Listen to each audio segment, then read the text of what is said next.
հուսով եմ տեղյակ եք, որ տևական ժամանակ, արդեն տարիներ շարունակ Վրաստանի Հանրապետությունում մեր տնտեսվարողները, բեռնափոխադրողները լրջագույն խնդիրների առաջ են կանգնում։ Ամիսներ շարունակ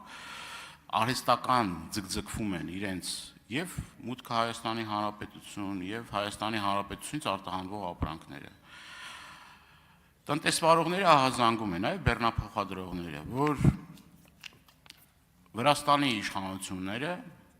շատ դեպքերում, պատկան մարմինները շատ դեպքերում բեռների անխոչնդոտ, այսպես ասած, տեղափոխումը այդ հարցերը լուծվում են որոշակի նյութական շահագրգռվածության դիմաց։ Խնդրում հստակ պատասխանեք, դուք նման տեղեկություններ ստացել եք թե չէ, եւ կարծեմ թե վերջերս նաեւ էկոնոմիկայի նախարարն էր եկել Վրաստանի այստեղ, այդ հարցերը դուք քննության առարկա դարձնում եք, թե ոչ, ի վերջո այս հարցերը երբ պիտի լուծում ստանան եւ մինչեւ երբ են մեր տնտեսվարողները, այսպես ասած, կաշառքի դիմաց Վրաստանի սահմանով անցնելու։ Շնորհակալ եմ հարցի համար, պարոն Դանիելյան, ես մեր երկրում միակ մարդն եմ եղել, որ իրավապահ մարմիններին է դիմել այդ հարցով, եւ ես մեր երկրում միակ մարդն եմ մնացել, ուրեմն երկուսով։ Երկրորդ դեպք մարդ չի եղել, որ գա ասի այդպիսի բան է եղել։ Հրապարակային, ուրեմն հայտարարություններ ա եղել Facebook-յան իմեջում,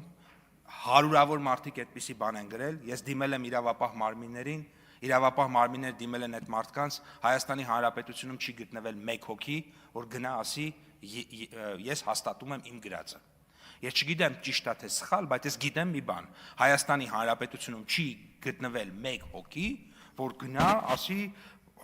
ես հաստատում եմ, որ ես գիտեմ, որ այս բանը, որ ես գրել եմ Պապոյանի բանի տակ, մեկնաբանության տակ, ես հաստատում եմ դա։ Չի եղել այդպիսի բան։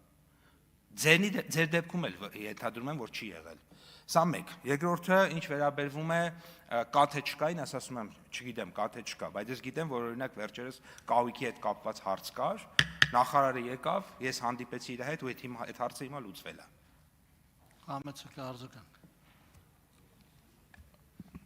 Ես էլ դուք էլ գիտենք, որ այդ խնդիրը կա։ Բազմաթիվ տեսանյութեր կան, փաստող այն մասին, կոնկրետ մարդկանց անձերի դեմքերն էլ կան, ազգանուններն էլ կա, այդ տնտեսվարողներն էլ կա,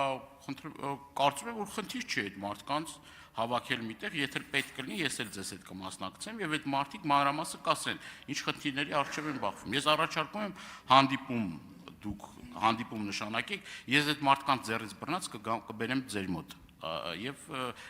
սենց պետք չէ էլի մենք այդ խնդիրները շրջանցենք եւ այլն։ Գիտեք խնդիրը որն է։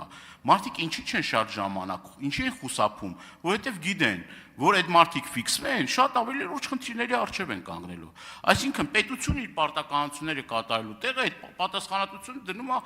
այդ կներեք այդ խեղճ ու կրակ մարդկանց վրա, որ առանց այն էլ այդ անձրևին, ցրտին, ձյանը բավականին լուրջ խնդիրների առջև են կանգնում։ Այսինքն մարդկանց մոտ ակնհայտ վախ կա, որ այդ մարդկանց ֆիքսելու պարագայում իրենք լրացուցիչ ավելի խնդիրներ են ունենալու։ Պարոն Դանիելյան, ես կարծում եմ, որ այդ մարդիկ բավականին հաճախ մեզ մոտ գալիս են, ենթադրում եմ ձեր մոտ էլ են գալիս, եւ այդ գալու արդյունքում մենք այդ հարցերը լուծում ենք։ Ձեր նշած կոնտեքստում գնալու համար պետք է մեր մոտ չգան, մենք այդ ֆունկցիան չունենք, մենք այդ լիազորությունը չունենք, մենք դա չենք կարող անել։ Մենք ինչ ոչ ես, ոչ դուք իմիջիայլոց։ Մենք ինչ լիազորություն ունենք, դուք լիազորություն ունեք, պարտավորություն ունեք քաղաքական առումով բարձրաձայնել այդ հարցը, բարձրաձայնում եք, լավ եք անում։ Մենք էլ պիտի լուծենք, ես էլ օրինակ հանդիպել եմ, ճիշտ եք ասում, հանդիպել եմ նախարարի հետ, այդ հանդիպումից հետո այդ հարցը լուծվել է։ Հիմա վաղն էլ տեղի ունենալու միջկառավարական նիստը Թբիլիսիում, հերթական նիստը